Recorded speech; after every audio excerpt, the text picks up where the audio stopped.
Hello good afternoon students. आज हम business environment के 16th चैप्टर की बात कर रहे हैं जिसका नाम है फॉरेन एक्सचेंज मार्केट। देखो यहाँ पर फॉरेन एक्सचेंज मार्केट का हम दो थिंग्स हैं इसमें, फॉरेन करेंसी और एक्सचेंज। यहाँ पर फॉरेन एक्सचेंज को रेफ़र किया गया है फॉरेन करेंसी के साथ। करेंसी मतलब किसी और कंट्री की करेंसी की बात हो रही है, जैसे कि पाउंड है, स्टर्लिंग है, डॉलर है, फ्रेंच है, रूबल है। इसमें ये फॉरेन करेंसी इसको कहा जाता है। By rate of exchange, exchange means जब एक कंट्री की करेंसी को दूसरी कंट्री की करेंसी में कन्वर्ट किया जाता है तो उसे रेट ऑफ एक्सचेंज कहा जाता है। इन इकोनॉमिक्स टर्म में फॉरेन एक्सचेंज एक ब्रॉडर सेंस में यूज़ हुआ है। फॉरेन एक्सचेंज को उन सभी एक्टिविटीज़ के साथ इन्वॉल्व किया गया है जिसमें जो पेमेंट है जब एक कंट्री दूसरी करेंसी में करती है तो उसको कन्वर्ट करा लेती है। फॉरेन एक्सचेंज मार्केट को भी यहाँ पर यूज़ किया गया है जिस मार्केट में हम कंट्रीज़ को बाय और सेल कर सकते हैं अनदर कंट्री के फॉर्म में। National currency of different countries are traded in foreign exchange market. इसके दो मेथड हैं फॉरेन एक्सचेंज रेट के, और पहला है फिक्स्ड रेट और दूसरा है flexible rate. Fixed rate of exchange एक ऐसा रेट ऑफ एक्सचेंज है जो कि पॉपुलर है और 1973 में फिक्स्ड एक्सचेंज रेट में इसको डिस्काउंटेड किया जाता था एक ही रेट के साथ। फ्लोटिंग रेट का मतलब है कि अलग अलग कंट्री की जब करेंसी होगी तो उसका रेट ऑफ एक्सचेंज भी अलग अलग ही होगा। फॉरेन एक्सचेंज मार्केट को मर्ज कर दिया गया है फाइनेंशियल मार्केट स्प्रेड के साथ। लिबरलाइजेशन और ग्लोबलाइजेशन जब हुआ था तो सेवरल चेंजेस हुए थे नंबर ऑफ़ ट्रांजैक्शंस में, और जिसकी वजह से रिस्क भी हुआ करते थे। तो ग्लोबलाइजेशन के बढ़ने की वजह से फॉरेन एक्सचेंज ट्रांजैक्शंस आया। मान लो कि when an exporter in India में जो एक्सपोर्टर है वो अपनी गुड्स को यूएसए के कस्टमर को सेल कर रहा है, एक्सपोर्ट कर रहा है ना, तो पेमेंट हमें कन्वर्ट करानी है यूएसए का, जिनके डॉलर को इंडियन रुपीज़ में कन्वर्ट कराना है।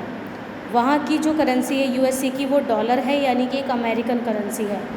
जब हम इंडिया वाले एक्सपोर्ट कर देते हैं तो हमें अमेरिकन करेंसी को इंडियन करेंसी में कन्वर्ट कराना पड़ता है। फॉरेन एक्सचेंज ट्रांजैक्शंस कहा जाता है इसी को। फॉरेन एक्सचेंज जो मार्केट है वो ओरिजिनेटेड हुई थी 1978 में, जब आरबीआई ने ये परमिट कर दिया था कि एवरी बैंक जो है बाय और सेल कर सकते हैं फॉरेन करेंसी को। Foreign exchange market money market का पार्ट है जिसमें फॉरेन करेंसी को ख़रीदा और बेचा जा सकता है। जो मेन पार्टिसिपेंट्स है इसमें फॉरेक्स मार्केट है जिसमें central bank, commercial bank, acceptance houses, broker, hedgers, speculator, investment firms, ये हम पीछे पढ़ेंगे वन बाय वन ये सब होते क्या हैं। जो फॉरेक्स मार्केट असिस्टेड है वो इंटरनेशनल ट्रेड की तरह डीलिंग करती है, और इस फॉरेक्स मार्केट को हम फॉरेक्स, एफएक्स और करेंसी मार्केट के नाम से भी जानते हैं।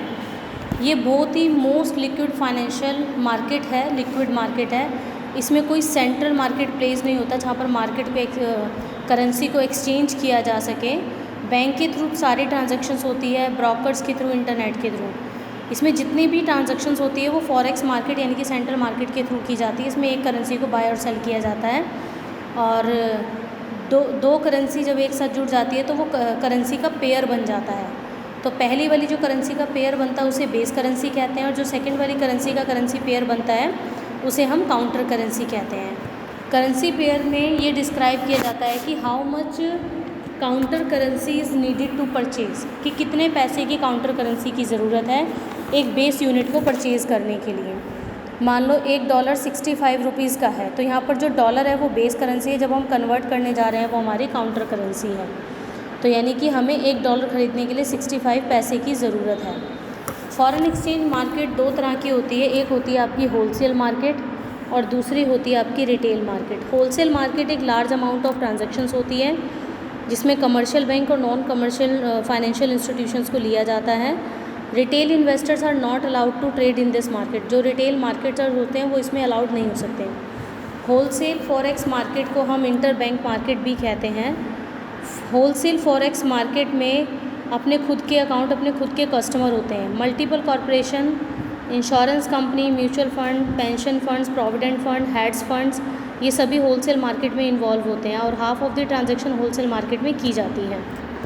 डेफिनेशंस की बात करें तो लिप्से और क्रिस्टल क्या कहते हैं कि फॉरेन एक्सचेंज मार्केट एक ऐसी मार्केट है जिसमें एक करेंसी को दूसरी करेंसी में कन्वर्ट कर दिया जाता है। HE-IVIT ये कहते हैं कि फॉरेन एक्सचेंज मार्केट को रेफर्स किया गया है जिसमें एक नेशनल करेंसी को किसी दूसरी करेंसी के साथ हम बोट और सोल्ड कर सकते हैं। ये एक वाइड कवरेज है क्योंकि इसमें अब इंटरनेट के थ्रू भी काम होने लगा है फॉरेन मार्केट में करेंसी को कन्वर्ट करने का, तो एक ट्रांसपेरेंसी बनी रहती है। उसमें रेट क्या होंगे वो उसकी साइट पर डिसाइड होते रहते हैं और कस्टमर चाहे तो उस रेट्स के अकॉर्डिंग अपने पैसे को मार्केट में लगा सकता है। फीचर्स की बात करें तो ये जोग्राफिकल डिस्पर्सन है, मतलब ऐसा ही नहीं है कि हमारे देश की जो करेंसी है वो एक ही कंट्री के साथ डील करेगी। ये वाइड कवरेज है, फर्दर कंपनीज अलग अलग जो कंट्री की करेंसी है उनके साथ भी डील कर सकती है, इसलिए इसका एरिया बहुत ज़्यादा वाइड है। कॉन्टीन्यूसली ऑपरेशन है, फॉरेक्स मार्केट में जितना भी काम होता है वो 24/7 होता है, बस वीकेंड में ऑफ रहता है, मतलब मंडे टू फ्राइडे काम होगा, सैटरडे ऑफ रहेगा। किसी भी तरह का कोई बैरियर्स नहीं रहता, कोई भी प्रॉब्लम है आपकी मंडे टू फ्राइडे 24 आवर में जो है सॉल्व हो जाती है। ह्यूज ट्रेडिंग वॉल्यूम है, बिल्कुल इसका वॉल्यूम बहुत ज़्यादा बड़ा है। एवर ग्रोइंग ये कॉन्सेप्ट है और एवर ग्रोइंग बिजनेस है, ट्रेडिंग है। Various types of market participants होते हैं। इसमें पार्टिसिपेंट्स में होता है कि हु बाय और सेल फॉरेन एक्सचेंज, कि कौन हमारे फॉरेन करेंसी को ख़रीद और बेच रहा है। लाइक इम्पोर्टर है, एक्सपोर्टर है, कमर्शियल बैंक है, सेंट्रल बैंक है, मल्टीनेशनल कंपनीज़ हैं, इंडिविजुअल इन्वेस्टर है, टूरिस्ट, स्पेकुलेटर्स और government bodies etcetera. High liquidity है क्योंकि 24 आवर्स में हम इसको जब भी चाहें तब चेंज करवा सकते हैं। ट्रांसपेरेंसी इसमें इन्वॉल्व रहती है, सिर्फ वीकेंड पर ऑफ रहता है, जब चाहें हम कुछ ही मिनटों में अपनी प्रॉब्लम का सोल्यूशन इससे मिल सकता है। बहुत सारे फैक्टर है जो इसको अफेक्ट करते हैं, जैसे कि यहाँ पर देखिए बहुत सारे फैक्टर हैं जो इसको अफेक्ट करते हैं। इकोनॉमिक कंडीशन है, मॉनेटरी कंडीशन है, पॉलिटिकल है, ट्रेड मूवमेंट है, बैंकिंग ऑपरेशन है, स्पेकुलेटर है, ये सब। लो ट्रेडिंग कॉस्ट आती है, जितने भी ट्रेडिंग स्टॉक मार्केट में होते हैं उसकी कॉस्ट बहुत ज़्यादा कम होती है। लोअर ट्रेडिंग कॉस्ट में कमीशन और ब्रोकरेज पावर है कि वो कम हो जाती है जब हमारे पास रिस्क बहुत कम होते हैं। तो ट्रांसपेरेंसी इसमें इन्वॉल्व होती है क्योंकि जितनी भी ट्रांजैक्शंस है वो ऑनलाइन डीलिंग होने की वजह से जो हमें जो भी कंपनीज जो भी फॉरेक्स मार्केट में अपना काम करती है, अपनी करेंसी को सेल और परचेज़ करी, उसकी साइट के ऊपर ओपन हो जाते हैं। जो भी हमें जिस मार्केट में पैसा लगाना होता है उसके ओके करो, उसकी इन्फॉर्मेशन हमारे सामने आ जाती है। डायनामिक इन नेचर है क्योंकि एक फ़िक्स रेट होता है, एक फ्लेक्सिबल होता है। फिक्स में तो आप चेंज नहीं कर सकते, वही रेट सबको प्रोवाइड किया जाएगा, लेकिन फ्लेक्सिबल में अकॉर्डिंग टू चेंजेस आप उसको चेंज कर सकते हो। तो कॉन्टीन्यूसली चेंजिंग कॉन्सेप्ट है ये। वेरियस फॉरेन एक्सचेंज इंस्ट्रूमेंट्स हैं, यहाँ पर उन्होंने हमें बताया है कि बहुत सारे इंस्ट्रूमेंट हैं जो मार्केट में, लाइक स्पॉट है, फॉरवर्ड है, ऑप्शन है, फ्यूचर है। ये ऐसे इंस्ट्रूमेंट है जिसकी वजह से हम रिस्क से बच सकते हैं। अनसर्टेनिटी है, बिल्कुल बहुत सारे फैक्टर हैं, जैसे इकोनॉमिक फैक्टर है, पॉलिटिकल है, ग्लोबल और नेशनल लेवल पर उसमें एक अनसर्टेनिटी बन रहती है कि कब चाहे गवर्नमेंट चेंज हो जाए तो हमारे एक्सचेंज रेट में भी फ़र्क आना स्टार्ट हो जाता है। लिवरेज है, इसमें मार्जिन बहुत ज़्यादा कम होता है। मार्जिन कम होने की वजह से लिवरेज है वो पार्टिसिपेंट्स को हाई रिटर्न्स मिलती है, लेकिन रिस्क कम से कम होते हैं जब हम पैसा लगा देते हैं। जैसे इसका लिवरेज 100/1 है, मतलब अगर आप $10,000 खरीदते हो तो आपका मार्जिन सिर्फ ₹100 का रहेगा। फंक्शंस क्या है फॉरेन एक्सचेंज मार्केट के? करेंसी कन्वर्जन है, क्योंकि यहाँ पर जब हम डीलिंग डोमेस्टिक कंट्री के साथ ना करके इंटरनेशनल कंट्री के साथ करते हैं तो इंटरनेशनल कंट्री की करेंसी को आप डोमेस्टिक कंट्री में इजीली कन्वर्ट कर सकते हो। अदरवाइज जितने भी डोमेस्टिक मार्केटर्स होते हैं वो अपने प्रोडक्ट को जब सेल और परचेज़ करते हैं तो वहाँ की करेंसी को हम इजीली कन्वर्ट कर पाएंगे। मिनिमाइजिंग फॉरेन एक्सचेंज रिस्क, ये रिस्क तभी कम होगा जब हमारे पास ऑप्शन फ्यूचर जैसे कॉन्सेप्ट ओपन होंगे कि हम उनमें पैसा लगा के अपने रिस्क को कम कर सकते हैं।